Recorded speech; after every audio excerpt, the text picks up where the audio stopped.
Maaf ya sebelumnya ya, soalnya kok beda sama yang sebelum-belumnya nggak seperti ini bisa langsung. Oke, nggak apa-apa, kita terlambat setengah jam ya.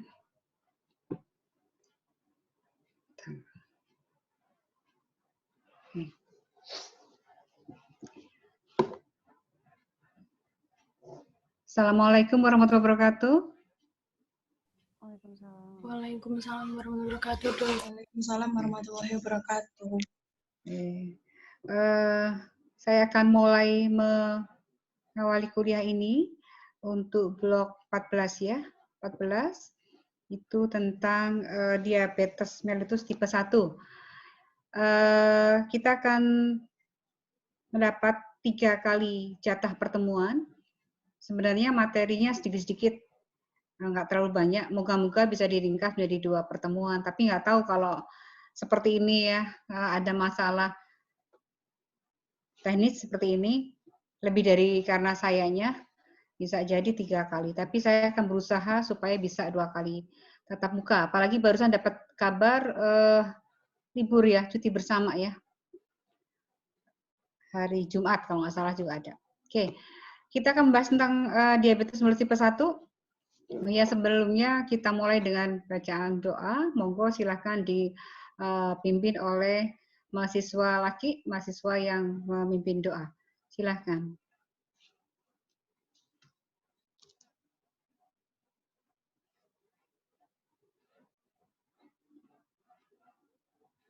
Siapa? Mahasiswa salah satu yang akan memimpin doa. Saya dokter. Ya, silakan. Mari teman-teman, sebelum kita memulai pelajaran hari ini, alangkah baiknya diawali dengan berdoa. Berdoa dimulai. Bismillahirrahmanirrahim. Raditu billahi rabba wa bil islami dina wa bi Muhammadin nabiyya wa rasulullah. Rabbi zidni ilma warzuqni fahma. Amin. Amin ya rabbal alamin. Ya, terima kasih. Kita akan bahas yang pertama tentang diabetes mellitus tipe 1. Kenapa kita langsung ke tipe 1? Berarti ada tipe yang lain. Memang ada beberapa tipe yang cuma tipe 1, atau ada tipe 2. Nanti akan kita bahas juga sekilas. Saya akan langsung menyesuaikan dengan kompetensi yang harus dikuasai, dimiliki oleh seorang dokter umum. Karena untuk diabetes mellitus ini tipe 2 tidak terlalu banyak, jadi saya akan lebih mendalam di tipe 1. Itu pun akan saya sesuaikan dengan kompetensi yang harus dimiliki oleh dokter umum. Jadi saya lebih memfokuskan pada pengetahuan dan praktek klinisnya sesuai kompetensinya. Okay. Yang pertama adalah kita harus paham apa itu yang disebut dengan diabetes mellitus atau biasa disingkat dengan DM.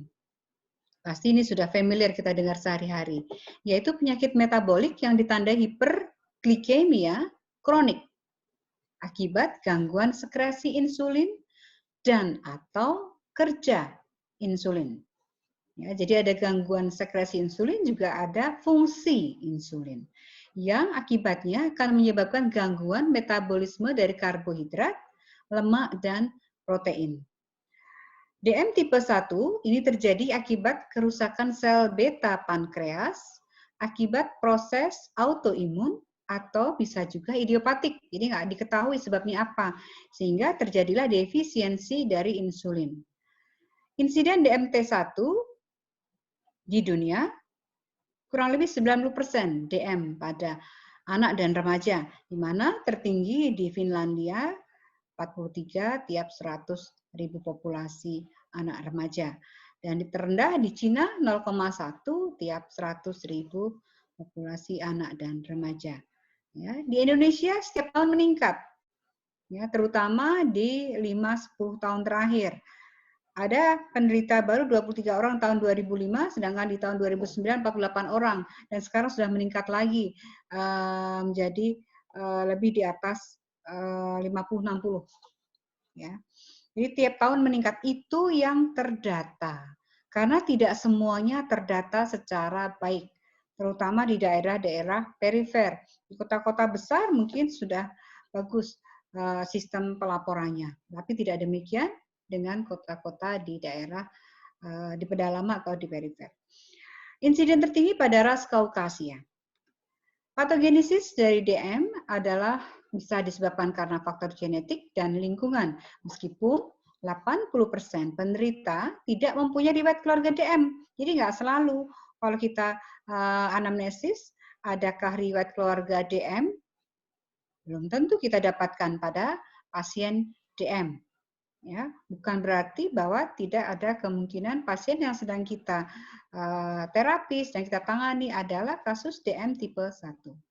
Ya, jadi tidak adanya riwayat keluarga DM tidak menyingkirkan kemungkinan diagnosis DM tipe 1.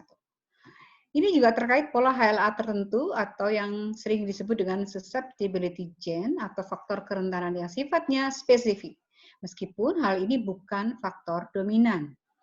Perlu pemicu dari lingkungan, bisa karena virus, toksin, rubella kongenital, kasein, protein gluten, susu sapi, dan lain-lain yang kemudian akan berproses lama, bisa berbulan atau bertahun, baru kemudian muncul DM tipe 1. Enterovirus diketahui berhubungan dengan timbulnya auto-antibody. Pada bayi yang menerima ASI, akan tetap mempunyai risiko DM tipe 1, tetapi insidennya lebih rendah daripada bayi yang tidak menerima ASI.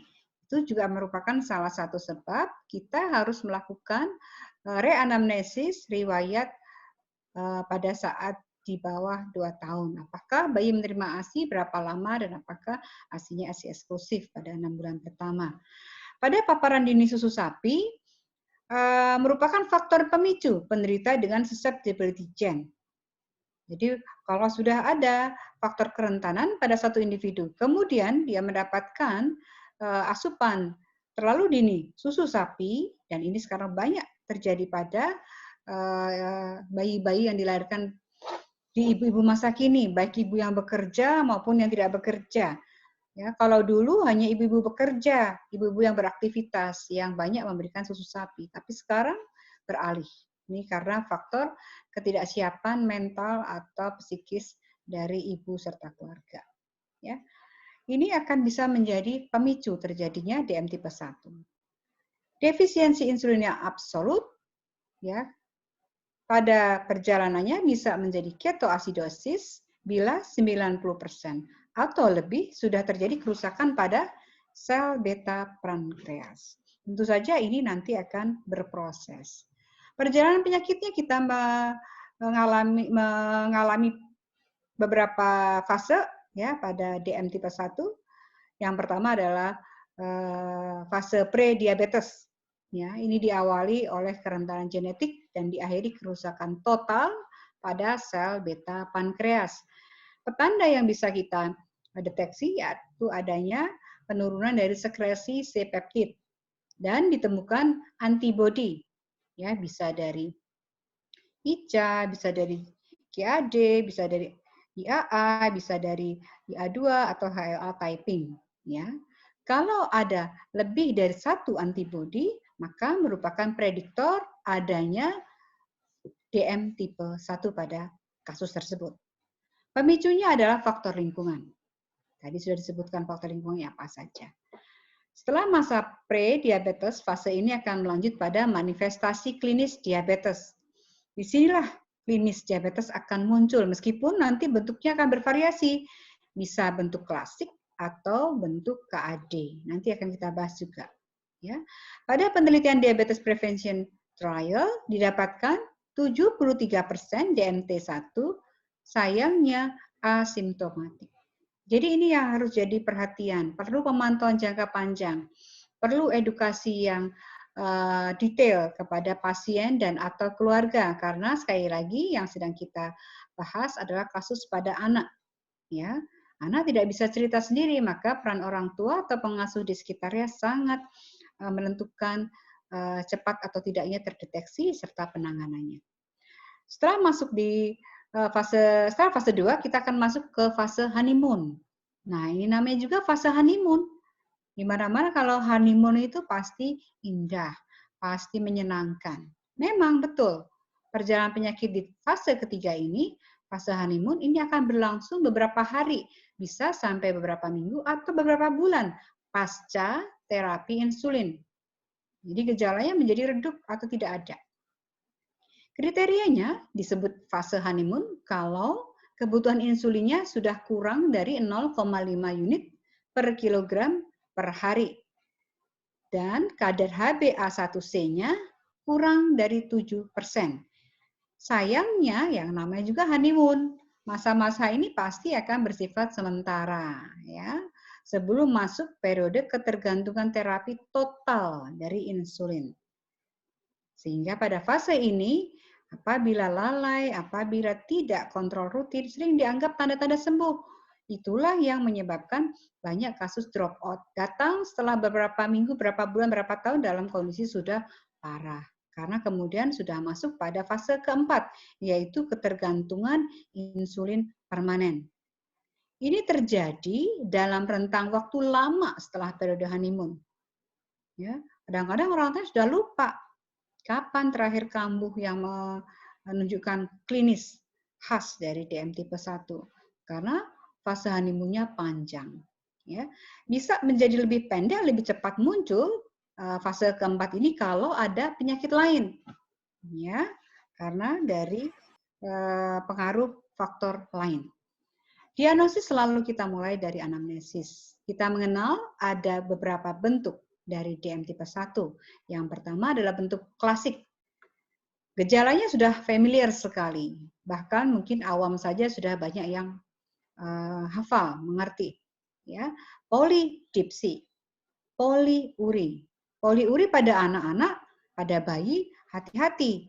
Ya, kita harus pandai menggali anamnesis, pandai mengamati kalau pasien itu sudah kontrol rutin atau dalam perawatan di rumah sakit. Karena gejalanya seringkali tidak bisa langsung kita dapat dari anamnesis atau pengamatan, sering perlu waktu beberapa lama. Yaitu adanya anak yang sering ngompol, saja ini berhubungan dengan usianya. Usia-usia di mana anak harusnya sudah tidak ngompol atau memang sudah tidak ngompol sebelumnya, dia menjadi sering ngompol. Atau ganti popoknya terlalu sering, maka kita harus tanya. Karena sering itu sangat subjektif. Buat satu orang sering, buat yang lain bisa aja tidak sering. Maka kita mesti tanya sebelumnya, sebelum ada gejala, sebelum dianggap sakit, sebelum dibawa berobat, berapa kali ganti popoknya. Seorang ibu atau pengasuh yang sehari-hari merawat sendiri bayi atau anak, pasti akan paham kira-kira berapa kali. Nah, ini kita bandingkan dengan kondisi saat ini, apakah ganti popoknya terlalu sering? Ya, atau bisa juga lebih cepat, berat, atau lebih jarang. Diapres juga bisa menjadi salah satu ciri poliuri. Ini bisa karena lembab, infeksi jamur, atau dehidrasi. Ya, karena kencingnya terus, akhirnya dehidrasi, kering, terjadi diapres. Ya, polifagi. Ini juga 3P ini khas sekali pada klinis DM. Ya. Dan berat badan akan turun dalam 2-6 minggu. Banyak makan, banyak minum, tapi kok berat badannya turun. Nah, ini juga kita harus curiga, mungkin mengarah ke sana. Ya. Anaknya juga akan mudah lelah dan tampak prestasi sekolahnya turun. Ini bisa dilihat secara objektif dari raport atau dari subjektif. Daya tangkapnya menurun, jadi tidak semangat dalam mengikuti pelajaran di kelas dan sebagainya. Ya, ketoasidosis diabetik atau KAD. Ini adalah bentuk lain dari DM tipe 1, di mana awitan gejala klasiknya sama, tetapi lebih cepat. Ya, bisa terjadi dalam beberapa hari saja. Nah, kalau seperti ini biasanya orang tua kaget, jadi ngerti benar ini baru 2 hari, baru 3 hari, berapa hari. Itu orang tua bisa membedakan betul perbedaannya adanya polidipsi, poliuri, dan polifagi pada anaknya. Seringkali disertai dengan nyeri perut, ya, muntahnya berulang, dan sesak nafas, serta anaknya letargi atau lemah. Karena cepat sekali terjadi dehidrasi bisa segera. Ini adalah bentuk KAD. Jadi bentuk klasik yang lebih berat dan lebih cepat. Ya. Pemeriksaan fisik. Pada kasus-kasus yang tanpa tanda gawat darurat, kita akan mendapatkan infeksi kulit berulang, terutama daerah-daerah yang lembab atau daerah-daerah lipatan. Ya, kita mesti cek, walaupun orang tua mungkin tidak menyadari karena kadang-kadang tersembunyi. Mungkin orang tua nggak ngerti, apalagi kalau anaknya sudah remaja, ya anak besar, kadang-kadang ada rasa malu. Kita tanyakan kepada anaknya dan kita cek. Ya, kandidiasis vagina ini terutama pada masa prepubertas. Jadi kita mesti tanya, apakah sering ada keputihan pada anak tersebut? Ya, adanya gagal tumbuh dan cenderung kurus karena tadi berat badannya semakin turun, padahal dia makannya banyak. Orang sering menganggap, oh kalau makannya banyak, badannya kurus, kecil, udah. Yang klasik itu biasanya datang minta obat cacing. Itu saya sering tuh dapat pasien seperti itu. Nah, saya kayaknya cacingan deh. Jadi dia datang sudah bawa differential diagnosis. Datang itu sudah punya analisis sendiri. Nah, saya kayaknya cacingan. Ya, kenapa dibawa ke sini? Cacingan kayaknya, Dok. Oh, kenapa kok cacingan? Ikuti aja, nanti akan muncul gejala-gejala yang sebenarnya lebih mengarah ke yang lain, antara lain DM tipe 1. Karena tadi banyak makan, banyak minum, berat badan makin turun, anaknya jadi capek, jadi nggak mudah ngerti pelajaran, jadi sering gatal-gatal. Nah, hati-hati, terpikir dong harus DM tipe 1. Ya. Pada kasus yang disertai tanda gawat darurat atau KAD, penurunan berat badan menjadi lebih drastis. Ya, jadi tidak perlu waktu lama. Pada anak-anak yang kontrol di jadwal kontrol, kita bisa bandingkan berat badannya akan turun dalam waktu sekian hari saja. Jadi tidak per gram, tapi bisa per kilo. Dalam 2 hari turun 3 kilo. Dalam 4 hari turun 5 kilo. 4 kilo. Jadi seperti itu, cepat sekali. Orang tua juga bisa cerita sampai pengamatan. Kalau nggak punya alat ukur yang objektif, karena saya kelihatan kurus sekali dok sekarang, enteng sekali, gitu. Bisa cerita, ya, karena cepat sekali, progresif.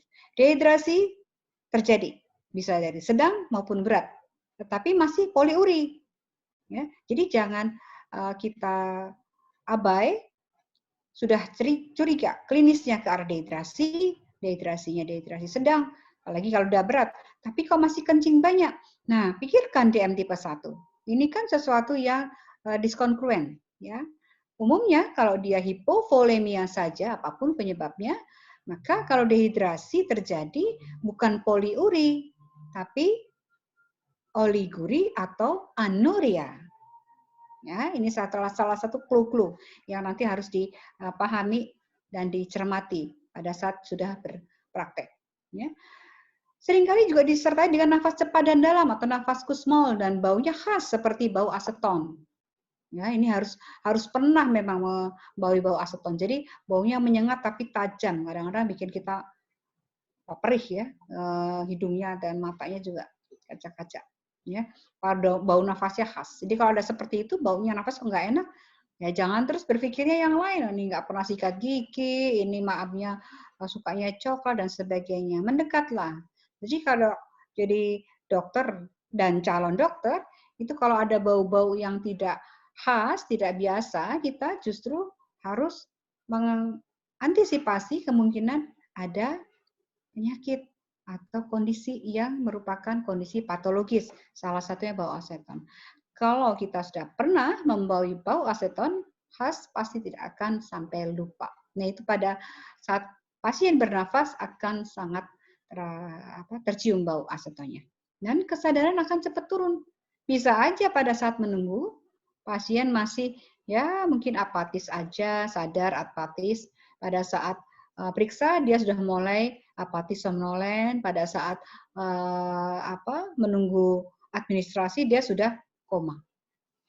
Bisa terjadi seperti itu. 3 hari yang lalu saya kebetulan dapat pasien tapi orang dewasa karena itu ibu pasien. Gitu. Jadi periksa pasien anaknya ke saya, pada saat menunggu dia cuma kelihatan capek, lelah, mungkin sebenarnya dia sesak nafas, mungkin sebenarnya dia sudah mulai apatis karena hipoksia. Baru urutan ke berapa pasien dia masuk, ibunya sudah harus dibawa ke UGD. Belum ada 15 menit sudah dapat kabar ibunya sudah tidak sadar. Jadi Itu salah satu tanda, tapi pada dewasa ya, pada anak-anak hati-hati, lebih cepat sekali kalau terjadi KAD. Ya, kesadaran cepat sekali turun, progresif turunnya. Ya, shock ini akan terjadi. Ya, hati-hati pada kasus-kasus KAD. Semuanya serba cepat dan progresif. Kondisi-kondisi perancu sayangnya sering kita dapatkan pada penegakan diagnosis DM, ya, sehingga seringkali diagnosis KAD menjadi terlambat. Ya, ini terjadi antara lain pada pasien bayi atau anak kurang dari 2 sampai 3 tahun karena kita nggak ngerti sebenarnya siapa yang ya. Kita nggak tahu ini sebenarnya anaknya itu memang lagi tidur atau bagaimana. Ini hati-hati. Jadi sudah atensi kalau kasus pasien atau sorry ya, ini ada pasien atau kasusnya adalah pasien bayi atau anak kurang dari 2 sampai 3 tahun. Pada kasus hiperventilasi, nah ini seringkali juga dianggapnya beda, lebih ke arah problem paru, bisa pneumonia atau asma berat. Zaman now, zaman pandemi, tambah satu lagi, COVID. Sudah, kalau udah ada hiperventilasi, pasti rapid test. Ya, sesuatu yang wajar, tapi tidak boleh sampai abai dengan kemungkinan problem lain. Jadi, hiperventilasi, sesak nafas, belum tentu itu problem paru. Ya, nyeri perut, ya, seringkali juga muncul sebagai tanda klinis dari DM. Ini dianggap akut abdomen, sehingga kemudian justru mengarahnya ke pemeriksaan oleh dokter bedah. Nah, langsung deh pemeriksaan ke arah apendisitis, perforasi atau yang lain. Ya, jadi ini nanti juga harus dijadikan warning. Karena biasanya kalau dokter di UGD ini terutama yang nyeri perut hebat langsung ke UGD. Nah, itu sudah mikirnya yang berat-berat. Nih mau kemana diarahkannya. Ya. Poliuri dan enuresis ini dianggap infeksi saluran kemih. Karena tadi tidak melihat yang lain. Memang beberapa gejala tanpa overlap dengan kondisi patologis lain. Tetapi harus hati-hati, lihat juga riwayat dan tanda klinis lain. Ya, polidipsi ini dianggap gangguan psikogenik. Oh ya, ini karena stres, banyak makan. Mau ujian, banyak makan. Mau ulangan, banyak makan. Ya, ini juga seringkali dianggap sebagai masalah yang tidak perlu penanganan serius, cuma dialihkan aja. Ya, apalagi sekarang sedang masa sekolah dan kuliah daring. Ini memang juga banyak yang pelariannya ke sana. Ya, muntah berulang. Ini juga dianggap problem gastroenteritis. Sehingga nanti ditanganinya dengan protap gastroenteritis saja. Apakah boleh ditangani dengan protap awal gastroenteritis? Boleh, tapi tidak boleh sampai mengabaikan yang lain. Sama dengan kondisi perancu yang lain. Ya, hiperventilasi tentu saja diberikan oksigen cairannya. Tapi yang harus ditekankan adalah gali lagi anamnesis dan pemeriksaan fisik yang mendukung ke arah DM tipe 1. Nah, kapan lalu kita harus curiga? Mungkin ini bukan DM tipe 1 tapi DM tipe 2 kalau didapatkan adanya poliuri, polidipsi, dan polifagi, tetapi disertai gejala klinis yang berlawanan. Ya, pasiennya obesitas, tidak sama seperti DM tipe 1, malah cenderung mengecil ininya, status pertumbuhannya atau kurus. Ya, jadi grafik pertumbuhannya turun, berat badannya turun. Ya, remaja di atas 10 tahun kira-kira. Dengan riwayat keluarga DM tipe 2 juga. Dari pemeriksaan didapatkan marker auto antibodinya negatif. Kalau tadi DM tipe 1 markernya positif, ya. Kadar C-peptidnya bisa normal atau meningkat. Ya. Pada ras atau etnis tertentu yang biasanya terjadi, Bima Indian atau Arab. Ya. Ini yang poin ke-6 sering menjadi rancu juga karena banyak yang sudah terjadi perkawinan antar ras atau etnis tertentu. Jadi kali kita tidak bisa langsung mendeteksi ya karena orangnya sudah wajahnya keindonesiaan tapi ada etnis tertentu. Sering terjadi seperti itu, ya. Jadi hati-hati. Kuncinya kalau ada 3P harus, karena itu gejala-gejala DM tipe 1 atau tipe 2 kita bedakan dari yang tadi sudah disebutkan karena sangat kontras. Diagnosis yang pertama tentu saja dari pemeriksaan penunjang gula darah sewaktu. Ya. Kadarnya di atas 200 mg per desiliter atau 200 pada kondisi yang asimptomatik kita harus lakukan lebih dari 1 kali pemeriksaan. Ya. Gula darah puasanya 126 mg per desiliter atau lebih, ya. Puasa di sini dimaksud adalah puasa tanpa asupan kalori 8 jam, jadi nggak puasa yang klasik. Ya. Dari subuh sampai maghrib enggak, cukup 8 jam. Gula darah 2 jam pasca puasa 200 mg per desiliter, ya, atau sama. Ini juga harus dilakukan. Ya, biasanya 3 ini sudah trio langsung periksa. Kemudian kadar C-peptid, ya, ini untuk menilai fungsi sel beta residu yang tersisa, yang berapa fungsinya sel beta yang tersisa, sel beta yang masih memproduksi insulin, ya, dan juga ingat sebelumnya, ini untuk membedakan apakah ini DM tipe 1 atau 2, ya. Pemeriksaan HbA1c ini rutin tiap 3 bulan. Tujuannya untuk mengukur glukosa darah selama 120 hari yang lalu. Ini usianya serupa dengan usia eritrosit, ya, 120 hari. Juga untuk menilai perubahan terapi 8 sampai 12 minggu sebelumnya. Ya. Jadi efek dari terapi sebelumnya bisa kita lihat dari kadar HbA1c. Juga untuk menilai pengendalian penyakit untuk mencegah komplikasi. Jadi apakah pasien tersebut mengikuti arahan kita sesuai dengan protap, juga kita bisa lihat dari kadar HbA1c. Ya. Glukosuria, glukosa dalam urin juga bisa dilakukan sebagai salah satu pemeriksaan penunjang DM, tetapi sayangnya tidak spesifik karena bisa juga dipengaruhi faktor lain. Marker autoantibody bukan merupakan syarat mutlak diagnostik meskipun boleh dilakukan.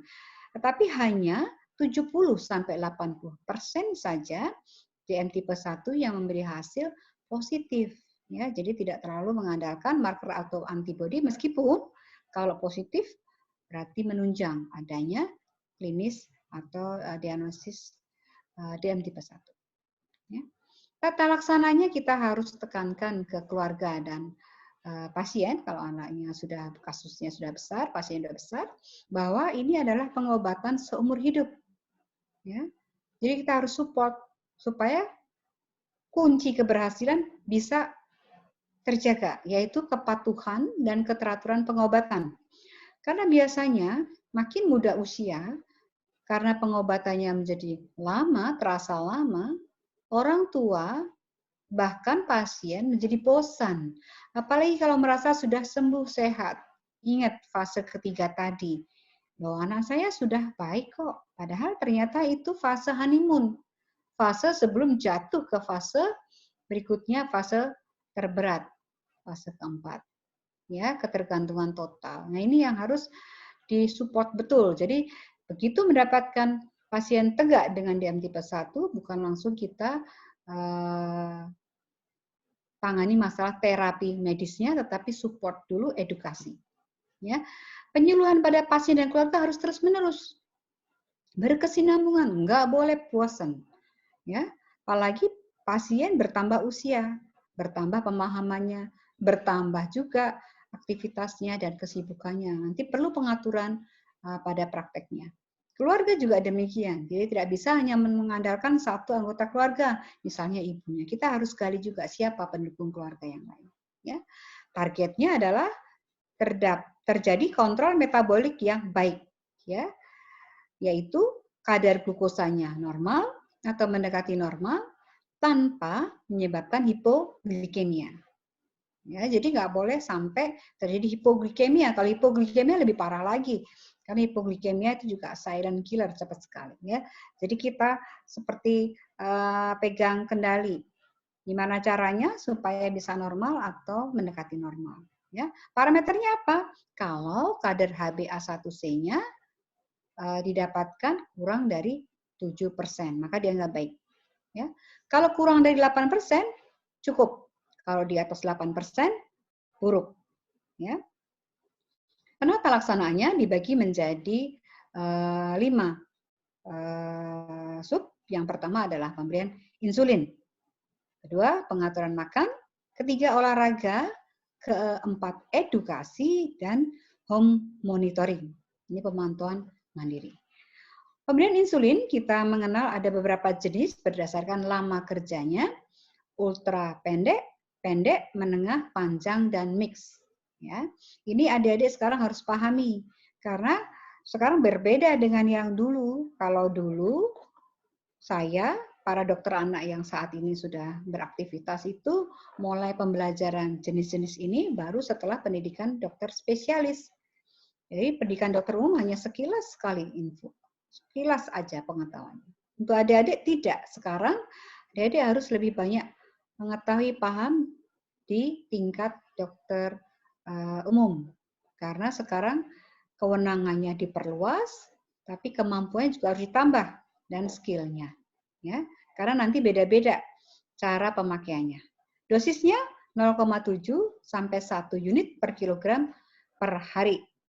Ini harus dikurangi pada saat remisi, yaitu kalau kebutuhan insulinnya kurang dari 0,5 unit per kilogram berat badan per hari. Dan akan meningkat saat pubertas, yaitu 1 sampai 2 unit per kilogram berat badan per hari. Ya, ini tentu saja harus disesuaikan dengan glukosa darah harian. Jadi pada saat awal-awal terutama ada pemantauan detail sekali, jam berapa dicek, jam berapa makan, jam berapa minum obatnya, jam berapa insulinnya. Itu ada pemantauan harian ya untuk mengetahui pola dan dosis yang tepat pada kasus tersebut. Ya, nah ini harus diberikan pengertian untuk kooperatif baik pasien maupun keluarganya. Ya. Waktunya pada awal terapi bisa 3 sampai 4 kali injeksi, ini untuk yang kerjanya pendek. Setelah mencapai dosis optimal bisa disesuaikan dengan kondisi penderita. Ya.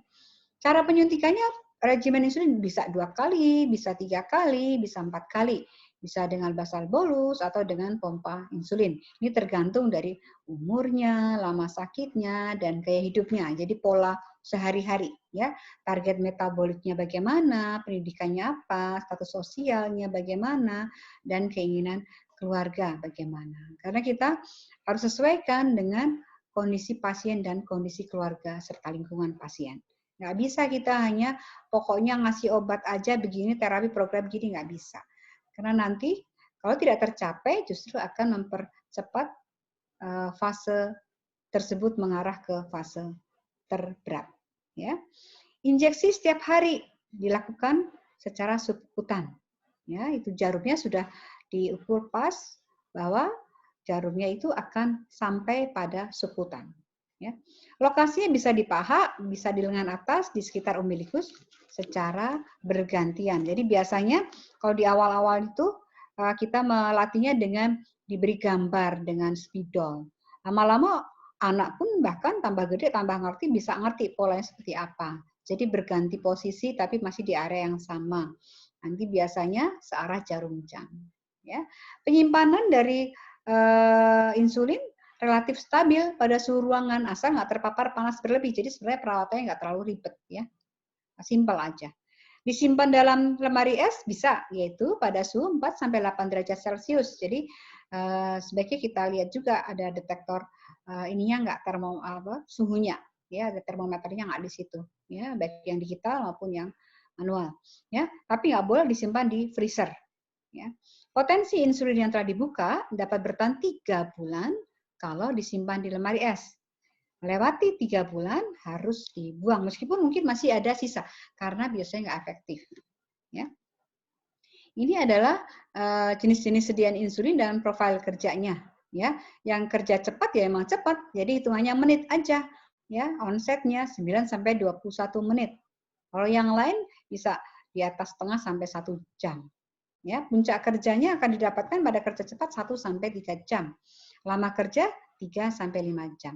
Biasanya yang kerja cepat itu kita dapatkan manfaatnya, onsetnya cepat, puncak kerjanya juga dicapai dengan cepat, tapi nggak bisa bertahan lama.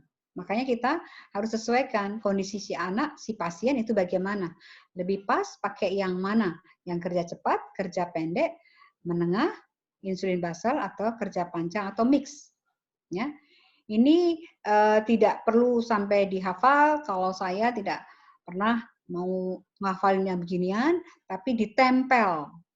Ya, silakan mau ditempel di mana? Bisa sekarang ini di depan meja belajar, ditempel di foto di HP, atau ditempel atau di di dompet atau di mana? Di tempat kerja. Karena nanti biasanya akan dinamis berubah-ubah, ya. Lama-lama mengerti, lama-lama hafal dan disesuaikan sedianya yang ada apa. Oh, adanya di tempat kerja saya kerjanya yang menengah aja, adanya yang semilente cukup banyak. Ya udah pakai itu, tapi disesuaikan dengan kondisi pasien. Kita harus tahu kapan awitannya, kapan puncak kerjanya dan lama kerjanya. Ya, jadi macam-macam. Perhatian harus kita sampaikan juga kepada orang tua dan atau pasien adanya efek pemberian insulin. Ini efek yang sangat terkenal dari dulu sampai sekarang, sering ditanyakan, sering jadi bahan ujian dimanapun tingkat pendidikannya, baik itu dokter umum, PPDS 1, PPDS 2.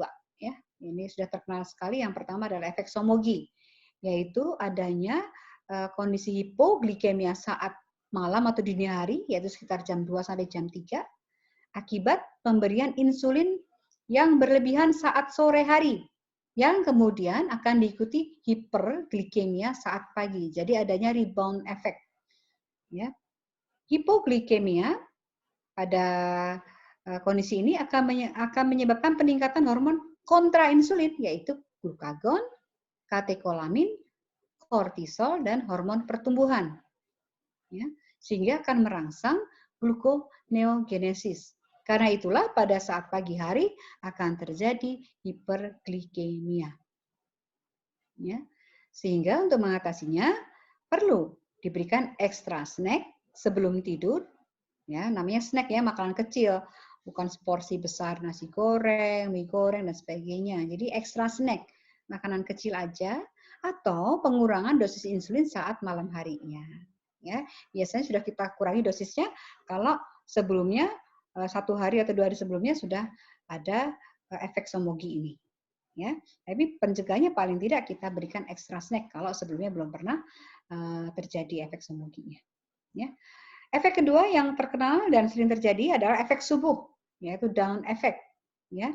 Ini kondisi hiperglikemia saat pagi hari, yaitu jam 5 sampai jam 9, yang disebabkan peningkatan sirkadian tubuh, ya, kadar glukosa saat pagi hari. Ya, secara fisiologis tubuh kita memang mengikuti irama sirkadian. Nah, efek subuh inilah yang sering terjadi pada kasus-kasus DM. Ini terjadi akibat kerja kortisol dan hormon pertumbuhan saat malam hari, sehingga akan merangsang gluconeogenesis. Jadi nggak banyak, ya bukan berarti dia makan atau apa, tapi enggak. Jadi pemecahan glukosa dari sumber non karbohidrat, ya. Jadi dari lemak bisa, dari protein bisa, ya. Ini untuk mengatasi efek subuh perlu penambahan dosis insulin saat malam hari. Jadi beda dengan Somogy effect. Somogy effect pencegahannya dengan pengurangan dosis insulin. Pada efek subuh atau dawn effect kita menambahkan dosis insulin saat malam hari. Itulah perlunya adanya pemantauan, ya, hitam di atas putih pakai kertas milimeter tuh. Ya, jam berapa pemberian dosis insulin yang terakhir, berapa dosisnya, apa jenis insulinnya. Itu kita tulis di situ lengkap. Ya, ini biasanya di awal-awal nih. Kalau udah lama biasanya udah mulai hafal, udah ngerti. Tetap tidak boleh abai adanya perubahan-perubahan pada saat pelaksanaan terapi. Ya. Respon klinis terhadap insulin ini tergantung dari usia, tebal jaringan lemak, karena ini harus diberikan intrakutan, ya. status pubertas, dosis insulin, tempat injeksinya di mana, latihannya atau exercise-nya bagaimana, kepekatan insulin, jenis dan campurannya. Suhu ruangan dan suhu tubuh juga sangat mempengaruhi. Jadi kita betul-betul harus monitor, tanyakan lagi, tanya lagi, kok ada perubahan, perbedaan, kok ini seperti ini. Itu kita nanya lagi, ini sekarang kegiatannya apa aja Ibu, Bapak, kok sekarang kok jadi meningkat lagi gulanya. Mungkin kegiatannya sekarang banyak di rumah karena sedang PJJ ya, pembelajaran jarak jauh, jadi mager, males gerak. Nah itu bisa tuh malah jadi bikin gulanya meningkat. Nah ini sesuatu yang sangat dinamis yang mesti kita pantau. Ya. Selain itu kita juga harus perhatikan betul interaksi obat terhadap insulin. Karena banyak obat-obatan yang akan mempengaruhi kerja dari insulin. Ya. Bahan yang mempengaruhi insulin, antara lain alkohol. Ini alkohol tidak hanya minuman ya, kalau insya Allah kalau muslim enggak ya, enggak pakai alkohol. Tapi kadang-kadang ada obat-obat tertentu yang mengandung alkohol meskipun dalam kadar yang sangat rendah. Ya, ini akan menurunkan kadar glukosa. Aspirin juga akan menurunkan kadar glukosa. Kafein dan kokain juga akan meningkatkan kadar glukosa. Hati-hati sekarang ya, ini lagi marak ya minuman-minuman yang berkafein yang dikonsumsi oleh anak-anak kecil bahkan anak-anak remaja ya, ini juga akan meningkatkan glukosa ya. Minuman-minuman yang tampak populer, kekinian, milenial ya, itu mengandung kafein. Jadi hati-hati asupannya terhadap edukasi orang tua ya, termasuk seperti inilah yang harus dijelaskan bahwa nggak boleh minum-minuman yang mengandung kafein. Kalau orang tua yang tidak mengikuti perkembangan pergaulan saat ini mungkin melihat kafein ya kopi saja, tapi sekarang sudah banyak yang di mix. Nah, itu yang harus diwaspadai. Obat-obatan yang meningkatkan glukosa bisa kortikosteroid, diaksosi, diuretik, epinefrin, estrogen, litium karbonat, niacin, fenobarbital, dilantin, dan tiroid. Nah, ini menjadi lebih kompleks manakala pasien juga mengalami kondisi lain yang membutuhkan obat-obat tersebut. Maka kita harus monitor juga apakah ada kondisi lain, baik itu yang permanen maupun temporer pada kasus tersebut, yang menyebabkan pasien tersebut mengkonsumsi obat lain selain insulin. Karena bisa menyebabkan pemeriksaan atau pemantauan gula menjadi tidak biasa, meningkat. Ya. Atau sebaliknya, obat yang menurunkan kadar glukosa, bisa steroid anabolik, chloramphenicol, clovibrat, coumarin, metildopa, MAO inhibitor, fenilbutason, dan propanolol. Ini juga harus kita monitor. Maka biasakanlah sejak awal begitu kita akan mulai terapi insulin, orang tua ya atau pengasuh atau si anak kalau dia sudah cukup besar atau remaja untuk menghafal, mencatat atau melakukan dokumentasi obat-obat yang dikonsumsi. Entah dari manapun obat-obat itu berasal, apakah itu beli sendiri atau dari dokter lain, atau dari kenalan atau keluarga lain. Itu dibiasakan untuk dicatat atau didokumentasikan. Itu akan lebih membantu kita dalam menganalisa dan menentukan problem apa yang sedang dihadapi pada kasus-kasus yang mungkin waktu-waktu tertentu tidak terkontrol kadar gulanya. Pengaturan makan tentu saja ini harus kita lakukan ya, tujuannya untuk mencapai kontrol metabolik yang baik. Ini harus memperhitungkan kebutuhan kalori untuk metabolisme basal, bagaimana pertumbuhannya, pubertas dan aktivitasnya. Jadi disesuaikan dengan masing-masing individu, beda-beda. Kebutuhan kalori berdasarkan usia secara umum garis besar pada usia 0 sampai 12 tahun adalah 1000 ditambah usia dalam tahun dikalikan 100 per kalori per hari. Di atas 12 tahun, maka kebutuhannya adalah 2000 kalori per meter square ya, per meter persegi. Jadi kita harus hitung dulu luas permukaan tubuh ya. Kita menggunakan berat badan ideal kalau pasien tersebut memang satu mengalami obesitas, DM tipe 2 atau mengalami gizi buruk atau gizi kurang. Jadi tidak boleh berdasarkan berat badan nyata saat ini, faktual. Jadi harus menggunakan berat badan ideal. Ini menggunakan kecukupan kalori per hari. Ya.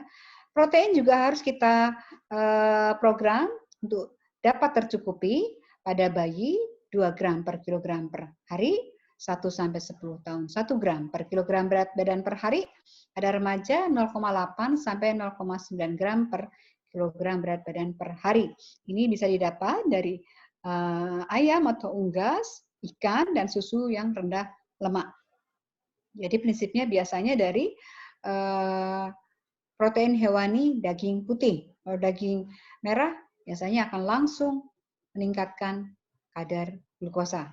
Ya, jadi kita tidak boleh sampai membatasi, tidak boleh sampai meminimalisir, enggak, tetap diberikan, tapi tentu saja terkontrol. Kebutuhan lemak juga harus kita pertimbangkan, yaitu dengan asam lemak tak jenuh rantai tunggal. Dari mana saja itu? Dari minyak zaitun, dari minyak wijen, dan kacang-kacangan. Kemudian asam lemak tak jenuh rantai sedang dari biskuit, kue, coklat. Ya. Asam lemak tak jenuh rantai ganda dari jagung, kedelai, dan biji-bijian. Jadi bukan berarti terus diet semuanya kita nggak boleh bilang nggak boleh makan ini dan itu semuanya seperti orang diet pada umumnya orang dewasa. Enggak ya, tetap kita harus pertimbangkan kebutuhan pertumbuhannya dia dan aktivitasnya. Jadi masih boleh, tapi harus diatur. Komposisinya 60-65% dari karbo, 25% dari protein, kurang dari 30% dari lemak. Jadwal makannya sama seperti biasa, 3 kali makan utama dan 3 kali snack. Jadi harus ada makanan penyisip di antara makanan utama. Ya. Jenis makanannya tidak ada pengaturan khusus. Ya. Untuk serat dan sereal akan membantu mencegah kenaikan glukosa darah. Jadi ini makan-makanan sebenarnya disukai pada anak-anak ya, sereal. Nah, serat ini yang menjadi tantangan. Seringkali ada anak-anak tertentu sering susah makan serat dari sayur buah. Maka kita harus mensupport orang tua, terutama ibu, untuk mengolah bahan berbahan serat dengan mix dengan bahan lain. Jadi nggak boleh kaku ya. Pokoknya harus makan sayur dan buah. Boleh di mix dengan yang lain. Bikin omelet, bikin yang lain. Nah itu kita mesti sampaikan juga kepada orang tua. Ya. Ini adalah kecukupan kalori yang dianjurkan per hari. Disebut dengan recommended daily load. Ya, berdasarkan usia. Bisa dilihat bayi 0-5 bulan, 6-12 bulan, dan rata-rata masa bayi. Pada anak 1-3 tahun, 4-7 tahun, 7-9 tahun, laki-laki dan perempuan, anak dan remaja beda. Nanti bisa dilihat. Ya. Olahraga ini tujuannya untuk meningkatkan kepercayaan diri, mempertahankan berat badan ideal, meningkatkan kapasitas kerja jantung, mengurangi komplikasi jangka panjang, meningkatkan metabolisme, sehingga mengurangi kebutuhan akan insulin. Ya, jadi tetap olahraga. Yang penting adalah pemantauan terjadinya hipo atau hiperglikemia. Karena bila terjadi, maka perlu penyesuaian dosis dari insulin. Jenisnya disesuaikan minat anak. Silakan mau yang bagaimana. Perlu pemanasan dulu, ya, bertahap 10 menit. Setelah itu baru lakukan 20 menit latihan aerobik. Jalan, bersepeda. Ya, jadi enggak yang berat-berat. Minimal 3 kali per minggu pada waktu yang sama. Jadi nggak boleh hari ini pagi, besok siang, besok malam, nggak boleh. Usahakan minimal waktu-waktu yang mendekati. Kalau nggak bisa pagi ya nggak siang. Kalau nggak bisa sore yang malam. Nah ini tergantung dari aktivitas ya, aktivitas si pasien. Ini akan memudahkan pemberian insulin dan pengaturan makan. Karena tidak hanya olahraga yang kita atur ya, tapi juga makan serta terapi insulinnya. Lama dan intensitasnya disesuaikan toleransi anak. Jadi nggak boleh terlalu dipaksakan. Kalau pada saat anaknya sudah merasa kepayahan, ya nggak saklek, harus 30 menit, ya enggak. Ya. Asupan cairan ditingkatkan sebelum, setelah, dan selama olahraga. Ya. Edukasi. Edukasi harus kita berikan sejak awal sampai seterusnya berkesinambungan, karena DM tipe 1 adalah penyakit seumur hidup. Ya. Keberhasilan mencapai normoglikemia tergantung cara dan gaya hidup penderita atau keluarganya. Pemahaman dan pengertian tentang penyakit dan komplikasinya juga harus kita pastikan. Ya, memotivasi penderita dan keluarga agar patuh berobat harus tidak bosan-bosan kita sampaikan sebelum jatuh ke tahap yang paling parah. Edukasi awal dilakukan saat perawatan di rumah sakit, meliputi pengetahuan dasar DM tipe 1, apa, tadi sudah disebutkan di awal. Pengaturan makannya bagaimana, ini lengkap ya. Frekuensinya, makan utama dan makan snack, kemudian porsinya, dan komposisinya, serta jenisnya.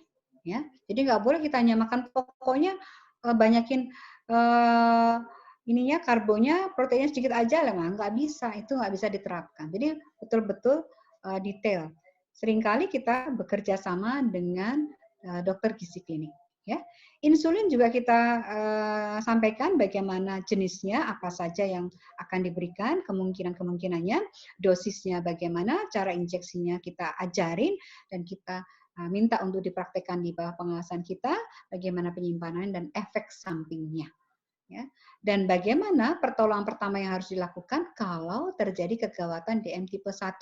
Itu juga kita harus sampaikan sejak awal. Ya, baik itu hipoglikemia dan pemberian insulin saat sakit, karena bisa berbeda. Edukasi lanjutnya bisa sambil rawat jalan. Pemantauan mandiri, ini juga harus kita latih keluarga dan pasien. Ya, karena DM tipe 1 merupakan penyakit kronik dan perlu terapi seumur hidup. Nggak mungkin seluruhnya menggantungkan dokter atau tenaga kesehatan. Ya, pasien dan keluarga harus dapat memantau kadar glukosa darah dan penyakitnya secara mandiri. Pemantauannya bisa secara langsung melalui pemeriksaan darah dan tidak langsung melalui pemeriksaan urin. Dan harus dimotivasi untuk kontrol teratur saat awal perjalanan penyakit, setiap penggantian dosis insulin, dan saat sakit. Ya, ini saat-saat khusus yang kita harus lakukan kontrol atau monitor lebih intensif. Ya, di samping kontrol rutin setiap 1 bulan, 2 bulan, sampai 3 bulan, tergantung kondisi klinisnya. Rawat inap kita lakukan pada kasus DM bila merupakan penderita baru, terutama pada kasus kurang dari 2 tahun yang memulai terapi insulin. Ya, karena kita harus bisa mengendalikan pasien dan orang tuanya atau keluarganya. Ya. Atau pada kasus KAD, jelas ini kondisi-kondisi berat, harus dilakukan rawat inap, mau berapapun usianya dan bagaimana terapi insulin tahap yang sudah diberikan. Dehidrasi sedang sampai berat juga harus rawat inap. Ya, persiapan operasi dengan anestesi umum itu kita harus rawat inapkan, dan hipoglikemia berat ya, karena ini merupakan salah satu tanda kegawat daruratan. Ini adalah beberapa kriteria diagnosis DM menurut WHO ya. DM, kriteria DM dari pemeriksaan gula darah puasa atau 2 jam pasca puasa atau keduanya. Ini kadar gula darahnya ya. Darah vena bisa, atau darah kapiler atau darah plasma.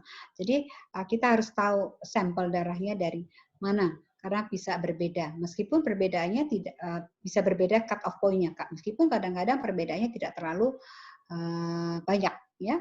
Tapi kita harus tahu dulu sampel darahnya. Makanya kalau kita mendapat pasien rujukan atau kiriman dari mana gitu, kita tanyakan, Ibu ingat nggak anak ini diambil darahnya melalui apa, gitu ya. Ada juga impaired glucose tolerance ya. Ini kadarnya hampir sama ya pada kadar gula darah puasa, sedangkan kadar gula darah 2 jam pos puasa ini cenderung lebih rendah daripada yang DM. Ini impaired glucose intolerance. Impaired glucose tolerance. Impaired fasting glycemia. Ini pada saat puasa di atas 100 dan kurang dari 110 ya. Jadi perbedaan sangat tipis sekali pada vena, kapiler dan vena sama, di plasma juga hampir serupa ya, di bawah 126. Pada pemeriksaan kadar gula 2 jam pos puasa kadarnya batasnya lebih rendah lagi. Jadi ini lebih ringan daripada DM ya.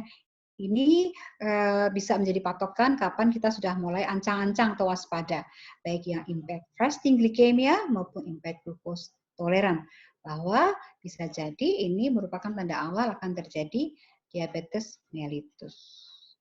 Demikian algoritma yang bisa memandu kita apakah ini termasuk DM tipe 1 atau 2 ya. Yang pertama kita lihat dulu obesitas ada atau tidak.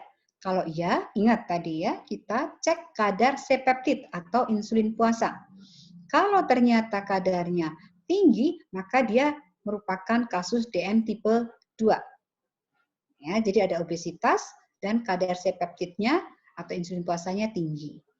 Kalau kadar C-peptid atau insulin puasanya rendah, cek dulu autoantibodinya bagaimana. Kalau iya atau positif, maka merupakan DM tipe 1. Kalau ternyata tidak atau negatif, bisa DM tipe 1 atau MODY, yaitu Maturity Onset Diabetes of the Young. Ya. Dilihat lagi, apakah ada obesitas? Oh, ternyata nggak ada. Nah, lihat perbedaannya. Cek dulu autoantibodinya. Nah, beda dengan yang tadi kalau ada obesitas. Kalau nggak ada, maka cek autoantibody dulu. Kalau ternyata tidak ada atau negatif autoantibodinya, baru dicek kadar C-peptid atau insulin puasa. Ya, kebalikan kalau ada obesitas. Urutan pemeriksaan penunjangnya berbeda. Kalau ternyata kadar C-peptid atau insulin puasanya rendah, maka merupakan DM tipe 1 atau MODY. Tapi kalau ternyata kadarnya tinggi, maka merupakan kasus DM tipe 2. Nah, dari pemeriksaan autoantibody, kalau dia tidak obesitas, tetapi autoantibodinya positif, maka merupakan kasus DM tipe 1. Ini adalah algoritma untuk memandu kita dalam menegakkan diagnosis atau melakukan deteksi awal. Ya, perbedaannya ada pada urutan pemeriksaannya. Kalau ada obesitas atau tidak ada obesitas. Ini bisa jadi panduan. Demikian kuliah tentang DM tipe 1 dengan DM tipe 2 juga saya berikan secara sekilas. Yang tidak banyak memang, saya hanya pilih yang sesuai dengan kompetensi yang harus dimiliki oleh dokter umum. Sampai di sini ada yang mau ditanyakan? Silahkan. Halo? Ya, Dok, izin bertanya, dokter. Ya. Mau tanya, jadi kalau ada DM tadi, terus udah modifikasi pola makan, terus gula sama minum obat juga, terus gula darahnya udah menurun, apakah itu bisa dikatakan fase honeymoon, Dok? Kalau apa tadi? Coba diulang, enggak jelas. Jadi kan ada kalau ada DM, terus pola makannya udah diubah, terus udah minum obat juga, terus kan gula darahnya menurun. Itu apakah masih bisa dikatakan fase honeymoon, Dok? Nah, ingat dulu kriteria fase honeymoon ya. Jadi tidak sekedar hanya gula darahnya rendah atau normal. Kriterianya, kebutuhan insulinnya berapa? Kalau kurang dari 0,5 unit per kilogram berat per hari dan HbA1c-nya kurang dari 7%, jadi kan kriterianya baik ya, kalau HbA1c kurang dari 7%, baru bisa kita sebut honeymoon. Ya, jadi tidak satu saja parameter DM-nya itu adalah kadar gula darah, enggak. Justru kriteria honeymoon adalah kebutuhan insulinnya dan kadar HbA1c. Ya. Jadi jawabannya belum, harus konfirmasi lagi. Dan ini perlu pemantauan berkala. Baik, Dok. Terima kasih, Dokter. Ya, oke. Terus ada lagi pertanyaan yang baik ya. Karena ini seringkali terlewat di masa honeymoon. Ini sering kali kasusnya akhirnya datang dalam kondisi ketergantungan insulin permanen. Setelah kita review ke belakang, kita reanamnesis, kita gali lagi, ternyata berapa bulan atau berapa tahun bahkan ada yang sampai tahun itu dia memang pernah mengalami masa tahap 1 dan 2. Ya, tapi kemudian menganggap sudah sembuh, sudah tidak ada keluhan, berhenti. Ya, jadi pertanyaan baik sekali. Ini diingat betul kriterianya. Kriteria fase honeymoon. Oke, ada lagi pertanyaan sebelum kita tutup? Ini pas asar ya, sekarang udah adzan. Ada lagi pertanyaan? Izin bertanya, Dok. Ya, gimana? Untuk terapi DM sendiri kan tadi apakah dilakukan seumur hidup? Kemudian untuk klasifikasinya apa hanya khusus untuk DM1 atau DM2 atau kedua-keduanya itu? Sebentar. Pertanyaan kedua apa tadi? Pertanyaan kedua? Untuk terapi insulin ini berarti dikasih buat DM tipe 1 dan DM tipe 2 itu berarti. Ya. Oke. Pertanyaan pertama tadi ya, apakah dilakukan terapi seumur hidup? Terapi itu seperti tadi sudah disampaikan terdiri dari beberapa subterapi. Jadi yang namanya terapi itu tidak selalu terapi medis ya, medikamentosa kalau kita sebut. Karena ada terapi suportif, ada terapi nutrisi. Ya, itu yang juga merupakan satu kumpulan terapi yang harus dilakukan secara berkesinambungan. Dan DM merupakan terapi seumur hidup atau pengobatan atau tata laksana seumur hidup. Jadi terdiri dari pemberian insulinnya, pengaturan makannya, olahraganya, edukasinya, dan home monitoring. Ya, kalau disebut terapi atau tata laksananya. Tapi kalau yang dimaksud adalah terapi insulin, maka tergantung dari kondisi si anak atau si pasien. Karena bisa jadi DM itu tidak selalu menetap. Ya, jadi ada beberapa yang hanya pada kondisi-kondisi tertentu. Karena ada kerusakan pada sel beta pankreas karena proses tersier atau proses sekunder dari penyakit lain, bisa kemudian hanya sesaat. Ya, jadi tidak selalu seumur hidup. Tetapi seumur terapi insulinnya ya maksudnya. Tetapi pemantauannya tentu saja tetap harus jangka panjang. Karena biasanya kalau itu merupakan komplikasi terjadi kerusakan sel beta pankreas, kemudian terdapat tanda-tanda klinis itu bisa dari gejala, bisa dari tanda, ya gejala itu keluhan, tanda itu mungkin dari kadar gulanya yang tinggi, maka kita mesti cross check. Apakah ada lain yang menunjukkan ke arah DM. Kalau hanya gula aja belum bisa kita sebut itu, bahwa kasus tersebut sudah tegak DM. Karena ada beberapa parameter lain, ya. Maka kalau ternyata itu sudah tegak DM, maka terapi insulinnya juga terapi seumur hidup. Tetapi dosisnya, jenisnya bisa berubah-ubah.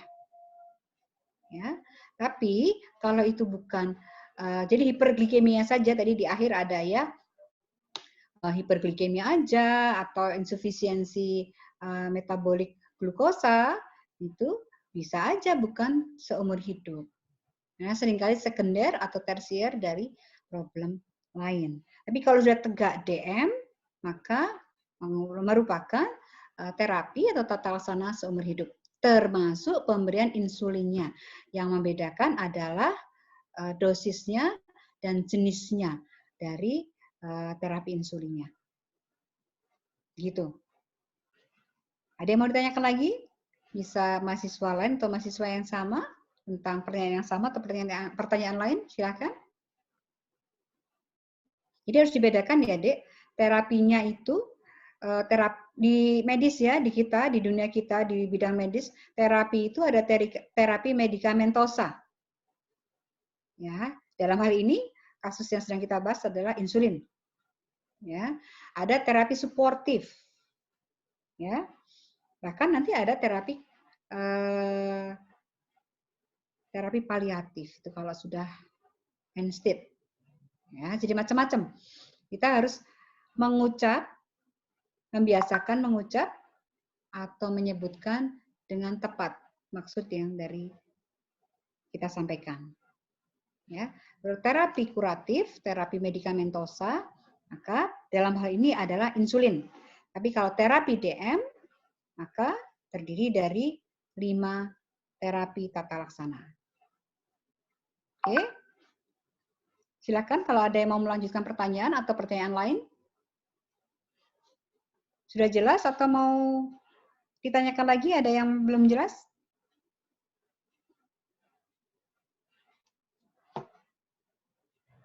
Halo? Insya Allah sudah, dokter. Sudah? Ada lagi yang mau tanya?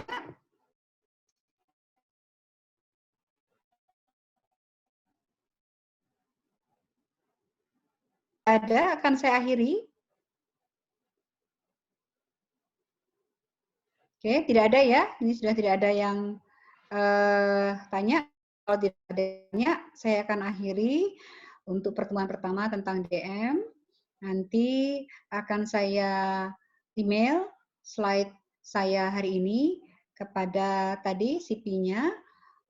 Nanti segera di-share ke teman yang lain. Biasakan untuk langsung membaca atau mereview ulang yang sudah disampaikan dosen siapapun, pengajar siapapun, supaya lebih termemori. Ya, pada DM tipe 1, pada DM ini, ya tidak saya sampaikan seluruhnya sampai detail, karena sebenarnya masih cukup banyak. Tetapi karena bukan wilayah kompetensi dokter umum, maka saya fokuskan pada yang wajib, yang harus diketahui para dokter saat ini. Ya, mungkin 5-10 tahun lagi jadi harus lebih detail lagi. Ya, bisa saja terjadi. Oke, nanti kalau ada pertanyaan menyusul bisa menanyakan lewat WA saya, bisa langsung atau melalui CP. Boleh, silakan. Saya terbuka kepada mahasiswa yang masih mungkin menyimpan pertanyaan setelah nanti mungkin baca-baca. Oke, kalau tidak ada pertanyaan lagi, kita akhiri pertemuan hari ini. Bisa ditutup dengan doa penutup oleh Mas yang lain dari yang membuka. Silakan.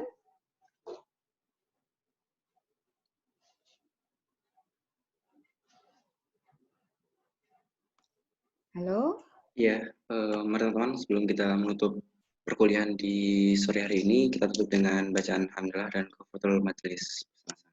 Alhamdulillah. Alhamdulillah. Subhanakallahumma wa bihamdika asyhadu an la ilaha illa anta astaghfiruka wa atubu ilaik. Ya, oke. Saya tutup sampai di sini. Assalamualaikum warahmatullahi wabarakatuh. Waalaikumsalam warahmatullahi wabarakatuh. Waalaikumsalam warahmatullahi wabarakatuh. Terima kasih, Dok. Ya, sama-sama. Terima kasih dokter. Terima kasih, dokter.